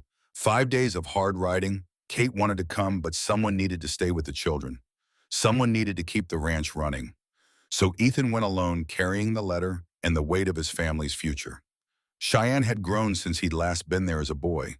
Bigger, more established, and the kind of place where lawyers had actual offices instead of practicing out of saloons. James Harker's office was on the main street, second floor above a dry goods store. Ethan climbed the stairs, feeling every one of his 38 years. Harker was younger than Ethan expected, maybe 30, sharp eyes, confident bearing, the kind of man who'd been educated back east but had come west to make his name. "Mr. Blackwood, I got your message. Please sit." Ethan sat, laid out the situation. Kate and the children. The Hartfield letter, Emma's status as Kate's adopted daughter, the threat of custody battle. Harker listened carefully, made notes, asked questions, and the more he asked, the grimmer his expression became. "I'll be honest with you, Mr. Blackwood. This isn't going to be easy. The Hartfields have documentation showing blood relation. Mrs. Morrison has no legal adoption papers. In the eyes of the law, she has no parental rights. She's raised that child for 4 years. Doesn't that count for something?" "It does, but it might not count for enough." Harker leaned back in his chair. "Here's the problem. Mrs. Morrison is a widow, was living in poverty, fled her home state. Now she's living on your ranch, a ranch owned by a bachelor. We're married." The words came out before Ethan had fully thought them through. "As of 2 weeks ago, everything's legal and proper now." Harker looked at him, long and hard, reading between the lines. "That helps, significantly. It gives Mrs. Blackwood legal standing as a married woman with an established household. It makes it much harder for the Hartfields to claim she's unfit. So we have a chance? You have a chance. But you need to understand, Mr. Blackwood, people like the Hartfields don't lose gracefully. If they're determined to pursue this, they'll make it expensive and ugly. Are you prepared for that?" Ethan thought about Emma, about her small hand in his when they walked to the barn, about the way she called him Papa now without any hesitation, about Kate's face if that child was taken from her. "I'm prepared to do whatever it takes," Harker nodded slowly. "Then let's get to work." They spent 3 days going over strategy, what documentation they'd need, what witnesses would help, how to frame the case in the best possible light. By the time Ethan left Cheyenne, he had a plan. Maybe not a great plan, but something. The ride home felt longer than the ride out. He kept thinking about what he'd told Harker, that he and Kate were married. It was a lie. But it was also the truth of what needed to happen. If they were married, Emma would have 2 legal parents, a stable home, protection under the law that she didn't have with Kate alone. But marriage meant commitment. Forever. It meant standing in front of law and witnesses and promising things you couldn't take back. Was he ready for that? After 8 years of closing himself off, could he really open up that completely? The answer came as he crested the last rise and saw the ranch spread out below. Smoke from the chimney, lights in the windows. Home. Yes, he was ready. Because somewhere over the past 2 months, Kate and her children had become his family. The ranch had become a home again instead of just a place to survive, and he'd do anything to protect that. When he rode into the yard, Kate came running out. She'd been watching for him. The relief on her face when she saw him was worth every hard mile. "What did the lawyer say?" Ethan dismounted, took her hands. "He said we have a chance, but only if we're married, legally, as soon as possible." Kate went still. "Married. I know this isn't romantic. I know this isn't how anyone dreams of getting proposed to. But Kate, if we're married, it strengthens our position. Shows Emma has a stable home with 2 parents. Makes it much harder for the Hartfields to win. So this would be a marriage of convenience for legal protection?" Ethan looked at her. At this woman he'd fallen in love with over freezing nights and shared work and quiet moments by the fire. "No, it would be real. Everything else we've been building, that's real too. I love you, Kate Morrison. I want you to be my wife. Not just for legal protection. For real. For always." Kate's eyes filled with tears. You're sure because if we do this, there's no going back. You'd be taking on not just me, but 3 children, one of whom might be taken away despite everything we do. I'm taking on a family. That's what I'm doing, and yes, I'm sure. He pulled her close. Marry me, Kate, not because we have to, because I want to, because I love you, and I want to spend the rest of my life with you and those kids. Kate pressed her face against his chest. He felt her tears soak through his shirt. Yes, yes, I'll marry you. They stood there in the cold, holding each other, while their children watched from the windows, and the future spread out uncertain and terrifying and full of possibility. 2 weeks later, they stood in front of Reverend Matthews in Silver Ridge, with the children as witnesses. Kate wore her best dress. Ethan wore the vest she'd made him. Their hands were joined. Do you, Ethan Blackwood, take this woman to be your lawfully wedded wife? Ethan looked at Kate, at her face that had become dear to him, at the strength and courage and love he saw there. I do. And do you, Catherine Morrison, take this man to be your lawfully wedded husband? Kate's voice was steady. Certain. I do. They were married, legally, officially, for real in all the ways that mattered. After the ceremony, Benjamin approached Ethan carefully. Can I call you Pa now, if that's okay? Ethan's throat went tight. He nodded, not trusting his voice. Benjamin grinned and threw his arms around him. Thomas and Emma followed immediately. Pa, they chorused, and Ethan held all 3 children while Kate watched with tears streaming down her face. A family. They were a family now, legal and real and whole. That night, after the children were asleep, Ethan and Kate stood on the porch looking at the stars. We're going to win this, Ethan said quietly. The Hartfields might have money and lawyers, but we have love and we have each other. That has to count for something. I hope so. Kate leaned against him. I hope so. But the fear was still there, in both of them, because the fight was just beginning and no one knew how it would end. The letter came 3 days after the wedding. Not a request this time, a notification. Mr. and Mrs. Thomas Hartfield would be arriving at the Blackwood Ranch on February 15th to assess the living conditions of Emma Morrison. Legal proceedings would follow. Kate read it with shaking hands. February 15th was less than 2 weeks away. They're really coming, she whispered. They're going to try to take her. Ethan took the letter from her hands, read it again looking for any angle they could use. Found nothing helpful, just cold legal language that made his daughter sound like property to be assessed and claimed. His daughter. Somewhere over the past 2 months, Emma had become that. Not by blood, by choice, by love, by the 1,000 small moments that made a family real. Let them come. His voice was hard, certain. Let them see what a real home looks like. Let them see a child who's loved and safe and happy. Then let them try to justify taking her away. But fear lived in Kate's eyes anyway. Fear that money and lawyers and blood rights would win over everything they'd built. The days before the 15th were strange, tense. Everyone trying to act normal while the threat hung over them like a storm waiting to break. The children knew something was wrong. Emma especially. She'd started clinging to Kate again, having nightmares, asking if they were going to have to leave. No, baby, Kate told her over and over. We're not leaving. This is our home now. Papa Ethan won't let anyone take us away. And Ethan would reinforce it every time. That's right. You're my daughter now, legal and official. No one's taking you anywhere. He meant it too. Would fight with everything he had. But the fear was there anyway. Fear that it wouldn't be enough. Benjamin had gone quiet, watchful. The boy was smart enough to understand what was happening, old enough to remember what it felt like to be powerless. He'd taken to staying close to Emma, protecting her the only way he knew how. Thomas threw himself into his work with the chickens, spending hours in the coop, talking to them, finding comfort in the simple routine of caring for something that depended on him. The house felt like it was holding its breath, waiting, dreading. February 14th arrived clear and bitter cold. Tomorrow the Hartfields would come. Tomorrow everything would change one way or another. That night Ethan found Kate in Emma's room, just sitting beside the bed watching their daughter sleep. Her face was wet with tears she wasn't bothering to hide anymore. He sat beside her, put his arm around her, let her lean against him while fear tried to strangle hope. I can't lose her, Kate whispered. Ethan, I can't. She's my baby. I've raised her since she could barely walk. I've been there for every fever, every nightmare, every scraped knee.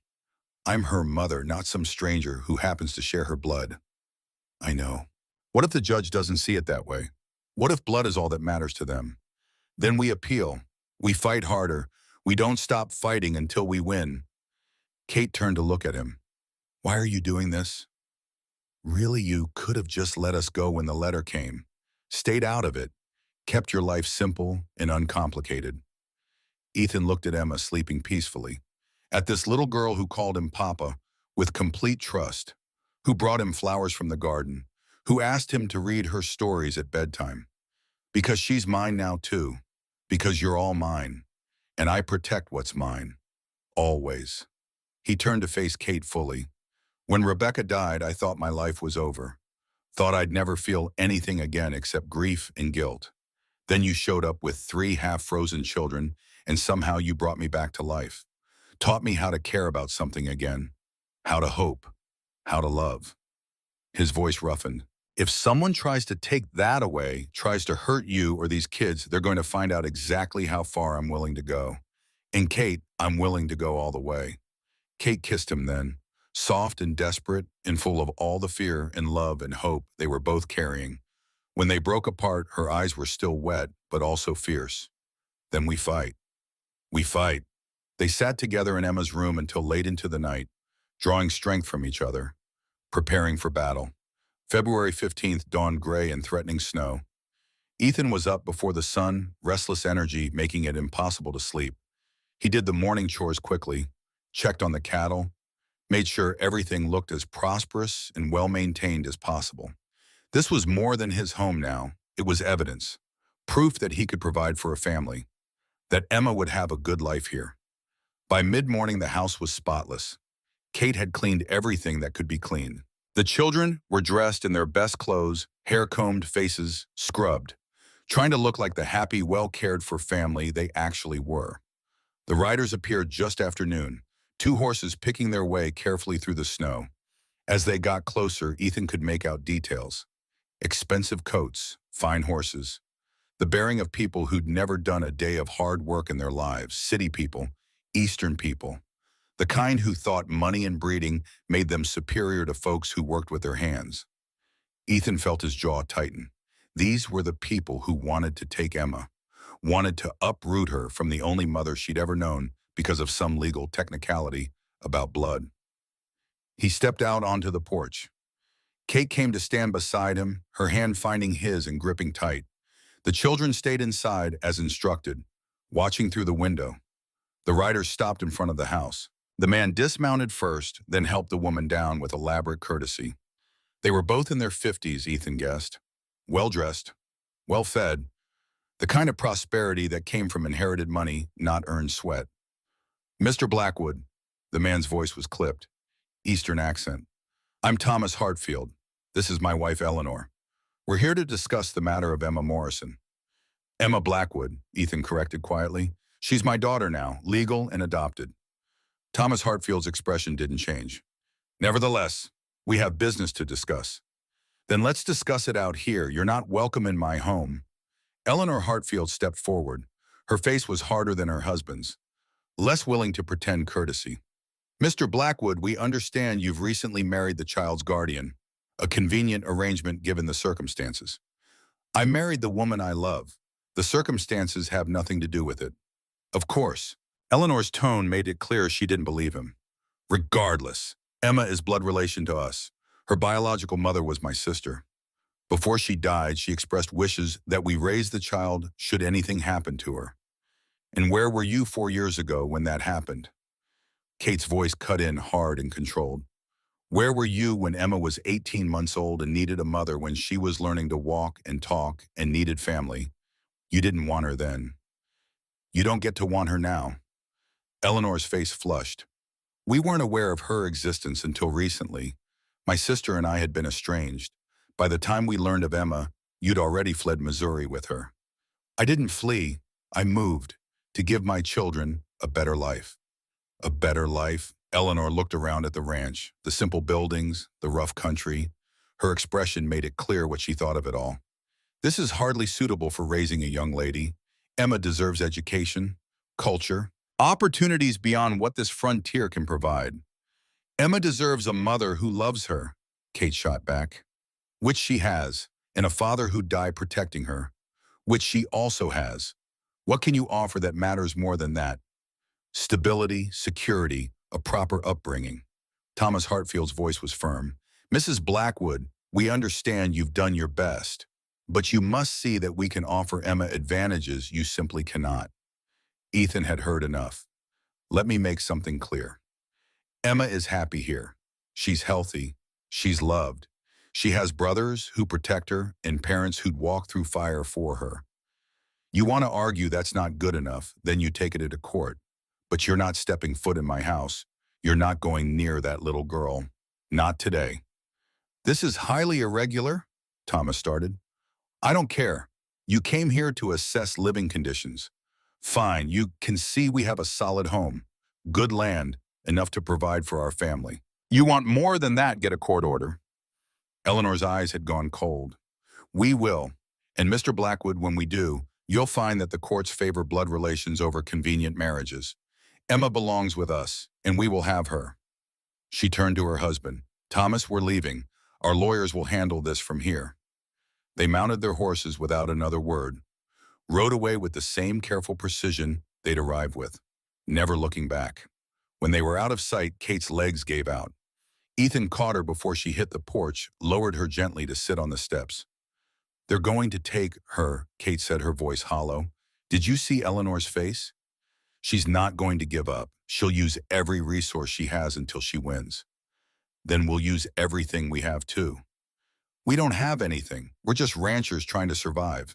They have money, lawyers' influence. How do we fight that? Ethan knelt in front of her, made her look at him. We fight with the truth. We fight with witnesses who will testify that Emma is loved and cared for. We fight with the fact that for 4 years you've been the only mother that child has known. And Kate, we fight because giving up isn't an option. The door opened behind them. Benjamin stood there, his face pale but determined.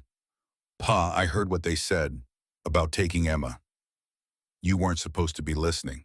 I know, but I was. The boy came out onto the porch, sat down beside them. And I want you to know if they try to take her, I'll fight too. I'll tell any judge who'll listen that Emma belongs here, with us, with her real family. Ethan pulled the boy close. This child who'd had to grow up too fast, who carried too much weight on young shoulders, who was willing to stand up to adults and courts and the whole legal system to protect his sister. Thank you, son. She's my sister. That's what brothers do. Thomas appeared in the doorway next, then Emma. All of them drawn by the fear and tension they could feel even from inside. Emma ran to Kate, threw herself into her mother's arms. Mama, who were those people? Why did they make you cry? Kate held her daughter close, smoothed her hair with shaking hands. Just some people who don't understand what family means, baby. But it's okay. We're not going to let anyone take you away. I promise. It was a promise she had no guarantee she could keep, but she made it anyway. Because what else could a mother do that night after the children were finally asleep? Ethan and Kate sat at the kitchen table with James Harker's letters spread out before them, going over strategy, preparing for what was coming. The hearing is set for March 10th in Cheyenne, Ethan said.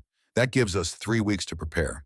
Harker says we need witnesses, people who can testify to Emma's well-being, to your character as a mother. Who do we have? Grace Dawson will testify. She saw you that first day, saw what you were willing to do for your children. Reverend Matthews performed our wedding. He can speak to the legitimacy of our marriage. Some of the neighboring ranchers have seen the children, have seen how well cared for they are. Kate nodded slowly. What about Emma herself? Will they make her testify? Harker says probably not. She's too young. But he did say, Ethan hesitated. What? He said Benjamin might be called.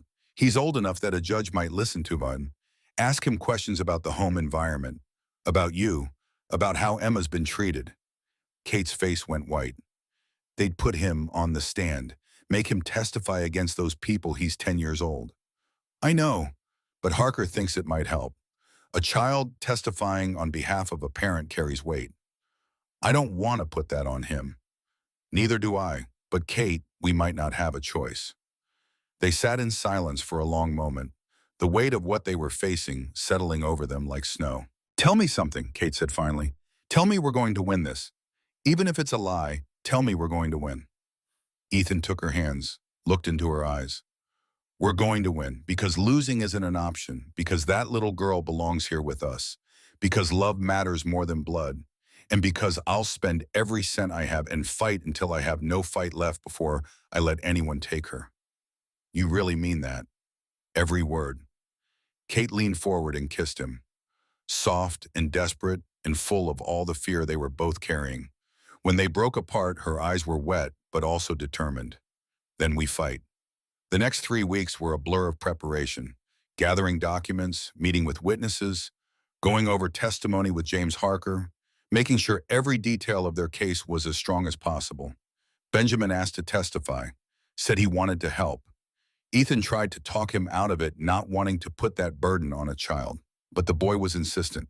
Pa, I remember what it was like before Mama married Samuel. I remember being hungry and scared and not knowing if we'd be okay. And I remember Samuel taking us in. And then I remember him dying and everything going bad again.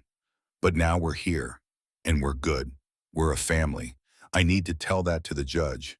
Need to make sure he understands. How could Ethan say no to that, to a child willing to stand up in court and fight for his family? Okay, he said finally, if you're sure.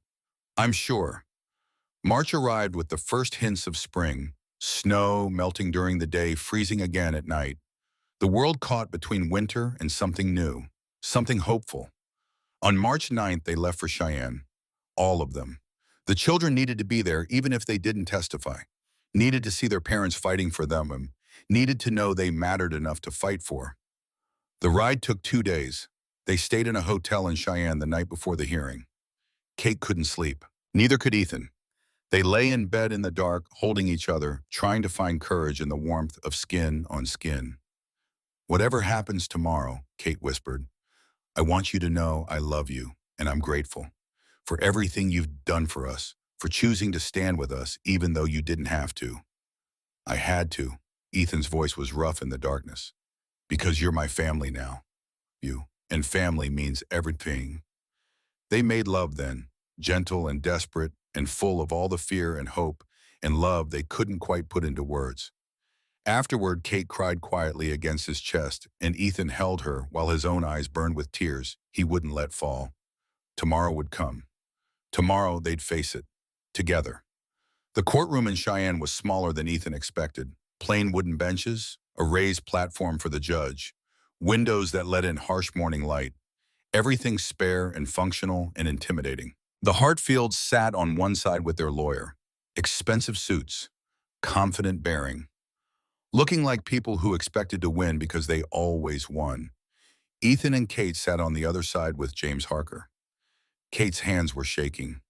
Ethan held them tight, trying to lend her his strength, trying to be strong enough for both of them. The children sat behind them, Benjamin between his younger siblings, watchful, protective, already too old for his years. Judge Marcus Webb entered and everyone stood. The judge was older than Ethan expected. White hair, weathered face, eyes that had seen too much human misery to be shocked by any of it. That might be good, might be bad. Hard to tell. Be seated. The judge's voice was gravelly, tired. We're here to determine custody of Emma Morrison, age 4. Counselor Whitmore, you represent the petitioners. The Hartfield's lawyer stood, smooth, polished, every inch the Eastern professional. Yes, Your Honor. My clients, Mr. and Mrs. Thomas Hartfield, are seeking custody of their niece Emma Morrison on the grounds that they are her closest blood relations and can provide superior care. And you oppose Mr. Harker, James Harker stood, less polished than Whitmore, but with a quiet confidence that came from knowing Western courts, knowing Western judges.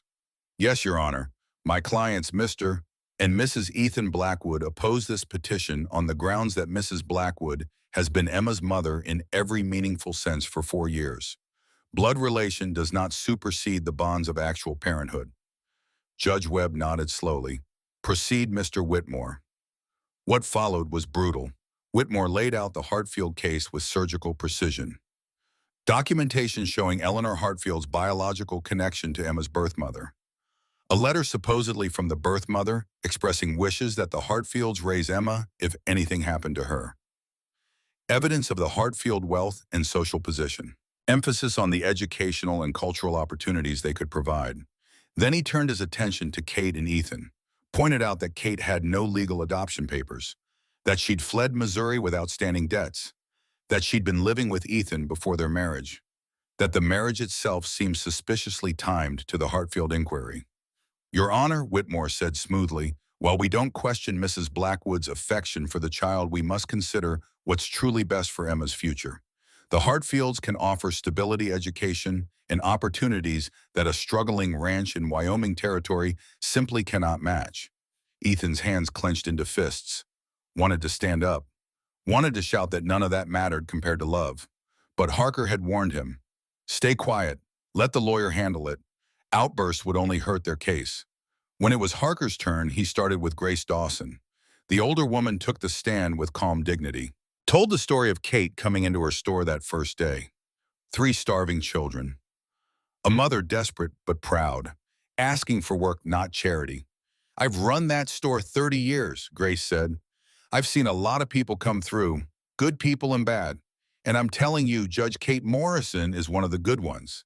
She didn't abandon those children when things got hard. Didn't give up. She fought for them, kept them alive against odds that would have broken most folks. That's the kind of mother Emma has. Reverend Matthews testified next, spoke about the wedding, about the way Ethan and Kate looked at each other, the way the children clearly loved and trusted both of them. This is a real marriage, Your Honor, the Reverend said firmly, built on love and respect and commitment, not some legal convenience. I've been marrying people for 25 years. I know the difference. Then came the neighboring ranchers, 3 of them, all testifying to seeing Emma healthy and happy, well cared for, clearly loved. One of them, old Samuel Cooper, got visibly angry when Whitmore suggested the ranch wasn't fit for raising children. Fit? Cooper's voice rose.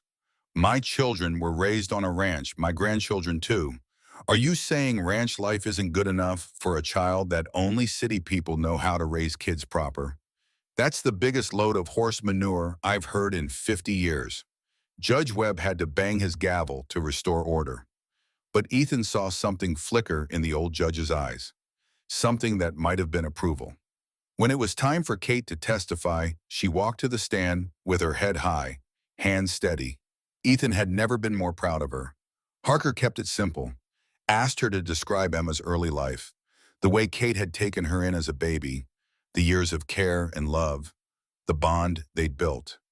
Kate's voice was strong and clear. Emma was 18 months old when she came to me, still in diapers, still learning to walk. Her father, my late husband Samuel, asked me to love her as my own. And I have, every single day, through fevers and nightmares and scraped knees and bedtime stories, through teaching her letters and numbers and how to be kind, through all the thousands of small moments that make a mother and daughter. And Mr. Blackwood, Harker asked, how has he been with Emma? He's been wonderful, patient, kind. He reads to her at night, answers her endless questions, makes her feel safe. Emma calls him Papa, and she means it. He's her father in every way that matters. Then it was Whitmore's turn. He was less gentle. Mrs. Blackwood, you fled Missouri with unpaid debts. Is that correct? My husband died owing money, yes. And you took 3 children and fled rather than facing those obligations. I took my children and moved to keep them safe and fed. I've been paying back those debts, every cent I can spare.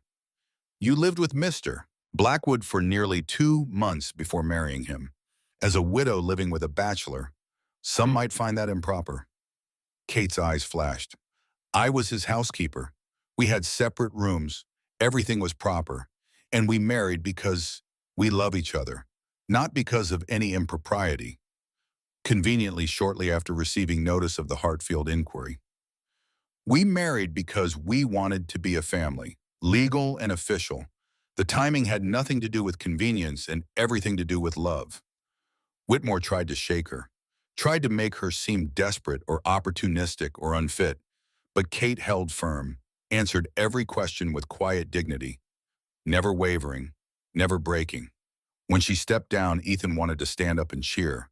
His wife had been magnificent. Then Harker called Benjamin. The boy walked to the stand looking small in the big courtroom. But when he sat down and looked at the judge, his voice was steady, clear, much older than his 10 years. State your name for the record, Harker said gently. Benjamin Morrison, I mean Blackwood. Benjamin Blackwood. And Emma is your sister? Yes, sir. Tell the judge about your life before coming to Wyoming, what it was like after your father died. Benjamin took a breath. It was hard. Mama worked 3 jobs, but it wasn't enough. We were always hungry, always cold. I had to take care of Thomas and Emma when Mama was working. Had to be the man because Papa was gone. His voice caught slightly, but he pushed on. I remember Emma crying because she was hungry and we didn't have food. Remember Thomas getting sick and we couldn't afford medicine. Remember Mama trying to hide that she was crying, but I could tell. And now, since coming to the ranch, now we're a family, for real. Mama doesn't have to work herself to death. Thomas got medicine when he needed it. Emma laughs all the time. We eat every day. We're warm, we're safe. And Pa, he teaches me things. Makes me feel like I can be just a kid sometimes instead of always having to be grown up. Your Pa being Mr. Blackwood? Yes, sir. He's my Pa now. He takes care of us, all of us. Whitmore stood for cross-examination, approached the boy with false gentleness. Benjamin, you are very loyal to your mother. That's admirable. But you must understand the Hartfields could give Emma opportunities you cannot. Education, culture, a life beyond this rough territory. Benjamin looked at him steadily. Emma doesn't need opportunities. She needs a mama who loves her. And she has one, the only one she's ever known. But the Hartfields are her blood family. Blood doesn't make family. Benjamin's voice was fierce now. Certain. Love does. Emma is my sister because I love her and she loves me. Not because we share the same mama and papa. And if you take her away from us, you'll be ripping apart a real family just because you think blood matters more than love. And that's wrong. The courtroom went silent. Even Whitmore seemed taken aback. Judge Webb was watching the boy with an unreadable expression. No further questions, Whitmore said finally. Benjamin stepped down and returned to his seat between Thomas and Emma. Emma immediately grabbed his hand and held tight. The testimonies continued, back and forth, building cases on both sides. By the time they broke for lunch, Ethan's head was pounding. No way to know which way the judge was leaning. No way to know if they'd done enough. During the lunch break, they huddled in a small room adjacent to the courthouse. Kate couldn't eat, just sat there staring at nothing while fear ate at her from the inside. You did good, Ethan told her quietly. All of you, especially you, Ben. You were brave up there. Did it help? Benjamin asked. Did I say the right things? You said perfect things, told the truth. That's all anyone could ask. But would truth be enough? That was the question none of them could answer. The afternoon session started with Eleanor Hartfield taking the stand. She was poised, elegant, everything Kate was not. And when Whitmore questioned her, she painted a picture of a child in need of rescue. Poor Emma stuck on a rough ranch with people who couldn't provide for her properly. Poor Emma without access to schools or culture or the finer things in life. We simply want to give our niece the life her mother would have wanted. Eleanor said, her voice dripping with false concern. The life she deserves, is that so wrong? But when Harker cross-examined, something shifted. Mrs. Hartfield, you say you want to give Emma the life her mother would have wanted, but you were estranged from your sister for years before her death. Is that correct? Eleanor's face tightened. Yes. In fact, you hadn't spoken to her in over a decade. Family disagreements happen. So you didn't know your sister was pregnant. Didn't know she died in childbirth. Didn't know Emma existed until recently. We've explained this. What I'm trying to understand, Mrs. Hartfield, is where you've been for the past 4 years. If Emma is so important to you, why didn't you search for her sooner? Why wait until now, when she's settled and happy to suddenly claim her? Eleanor had no good answer to that. fumbled through explanations about not knowing about family complications, about only recently learning the truth. But the damage was done. The question hung in the air. Why now, after Eleanor stepped down, there was a brief recess. When they reconvened, the judge looked tired, like he'd heard enough, seen enough, was ready to make a decision. But then Eleanor stood up. Your Honor, I'd like to say something, not as testimony, just as a person. Judge Webb looked surprised but nodded. Proceed. Eleanor walked to the front of the courtroom, stood there for a moment, seemingly gathering herself. When she spoke, her voice was different, less polished, more raw. I need to be honest with the court, with myself, with everyone here. She paused, looked at Kate. My sister died alone. We'd been estranged for over 10 years because of a stupid argument I can barely remember now. I wasn't there when she needed me. Wasn't there when she was pregnant and scared.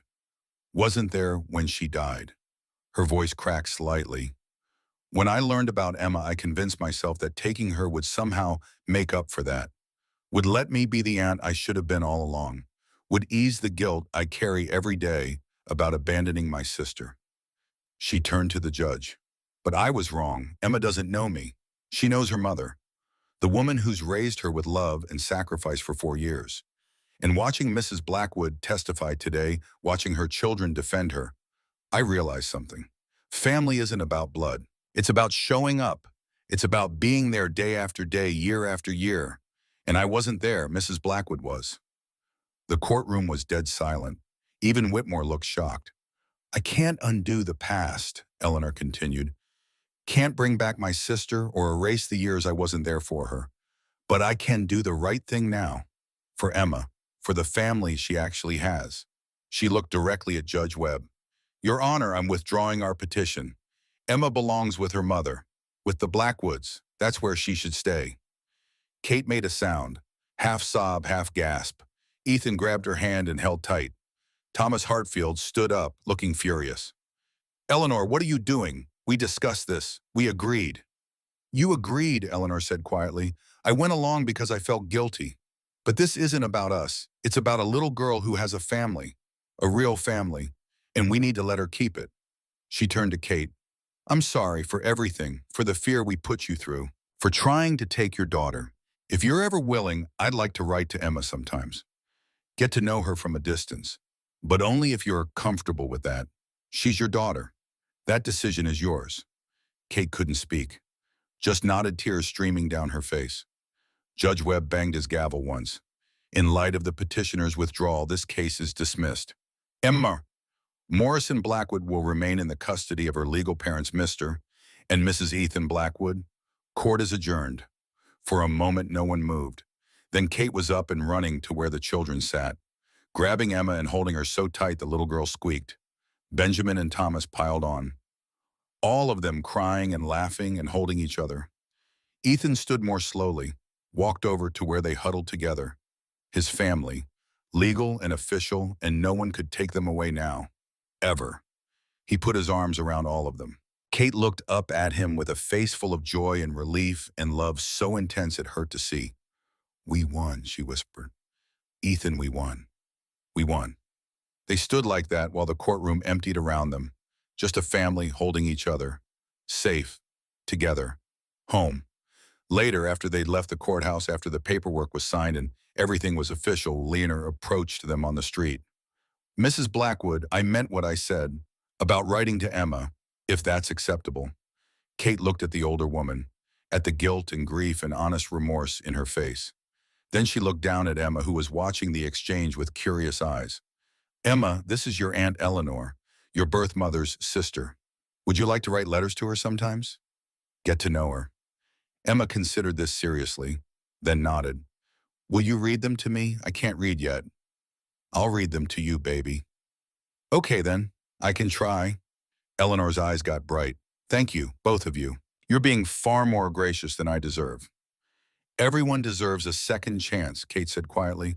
Someone once gave me one. I can do the same for you. They parted ways after that. The Hartfields heading back east, the Blackwoods heading home to Wyoming, to their ranch, to their life. The ride back took 3 days. They were in no hurry, just enjoyed being together, being a family with no threats hanging over them, no fears shadowing their joy. When they finally crested the last rise and saw the ranch spread out below, Kate started crying again. Happy tears this time, tears of relief and homecoming and peace. "We're home," she said softly. "We're home," Ethan agreed. The months that followed were good, better than good. The ranch prospered. Spring brought new calves. The garden flourished under Kate's care. The children grew and thrived. Letters came from Eleanor, carefully respectful, asking about Emma, but never presuming. Emma dictated responses that Kate wrote down. Building a bridge across the distance. The ranch prospered in ways Ethan hadn't dared hope, with Kate managing the household and Benjamin working like a seasoned hand they'd brought in the best calf crop in 5 years. By late spring, Ethan rode into town with a bank draft for $2,000. Marcus Cole looked genuinely surprised when Ethan laid it on his desk. "Paid in full," Ethan said simply. Marcus counted it twice, then extended his hand. "Never doubted you'd find a way, Blackwood. Caleb would be proud." The words sat warm in Ethan's chest all the way home. Summer turned to fall, fall to winter again, the cycle of seasons turning like it always did. But now the house was full of life, full of voices and laughter and the million small moments that made a family real. 1 year after that frozen day in the general store, when Kate had walked into Ethan's life, they stood together on the porch watching their children play in the snow. Benjamin teaching Thomas how to track, Emma making snow angels and demanding her brothers admire each one. "You're thinking hard," Kate said, leaning against Ethan's side. "Just remembering, a year ago I was alone, failing, giving up slowly on everything. Then you showed up and saved me. I think we saved each other." "Yeah, maybe we did." They watched the children in comfortable silence. Then Emma called out, "Papa, Mama, come help us build a snow fort." Ethan looked at Kate. She grinned. "Well, the children are calling." They went down the steps together, joined their children in the snow, built forts and threw snowballs and laughed until their sides hurt. A family, real and complete, and theirs forever.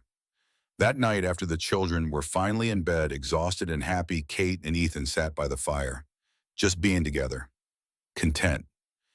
"Do you ever think about what would have happened if you'd said no that day?" Kate asked. "If you'd turned us away like everyone else did?" "Sometimes, and it terrifies me, thinking about where you might have ended up, where I'd still be." "Alone." "Yeah, alone, dead inside even if my body kept moving." Kate took his hand. "I'm glad you said yes." "So am I. Best decision I ever made." She kissed him softly. "I love you, Ethan Blackwood. Thank you for giving us a home, for being the father my children needed, for fighting for us when we couldn't fight for ourselves. I love you too, and Kate, you don't have to thank me. This is my family. Protecting you, taking care of you, that's not a burden. It's a privilege." They sat together as the fire burned low.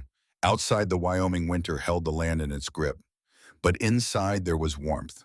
There was love. There was home. A year ago, Ethan Blackwood had been a man waiting to die, a ghost haunting his own life. Now he was a husband, a father, a man with purpose and family and a future worth building. It had started with 3 desperate people in a frozen general store, a woman who refused to give up, 3 children who needed a chance, and a broken man who found the courage to say yes. That yes had changed everything, had built a family from broken pieces, had proved that love mattered more than blood.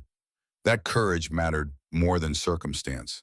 That home wasn't a place but the people you chose to stand with through whatever came. Ethan looked at his wife, at the warm house around them, at the life they'd built together, and knew bone deep that he'd finally found what Rebecca would have wanted for him.